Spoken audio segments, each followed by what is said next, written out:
এ কাকা আপনি দুনিয়া থেকে কি খালি আমাকে জ্ঞান দিতে আসছেন?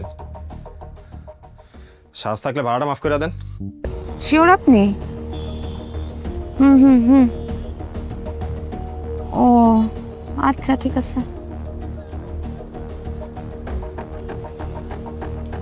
সোনামণি আপুর অ্যাসিস্ট্যান্ট বুলেটকে 2 বছর আগে সোনামণি আপুর চাকরি থেকে বের করে দিছে এই 2 নাম্বারই করার জন্য। এখন ওনার অ্যাসিস্ট্যান্টের নাম মতিন। মন খারাপ করো না, পুরুষ মানুষ এরকম কাঁদলে হয় বলো? এতগুলা টাকা টাকা আজকে আছে আবার কালকে আসবে, এটাই নিয়ম। আমরা বেঁচে আছি, এটা সবচেয়ে বড় কথা না? আমরা একসাথে আছি, বেঁচে আছি, ভালো আছি। আমরা আবার শুরু থেকে শুরু করব, কিচ্ছু হবে না। এখন আমরা কি করতে পারি জানো? একটা রিক্সা ডেকে আমরা 1 ঘন্টা চুক্তিতে ঘুরে বেড়াবো, আর দুপুরবেলায় গরম গরম ভাত গরুর মাংস দিয়ে খাবো।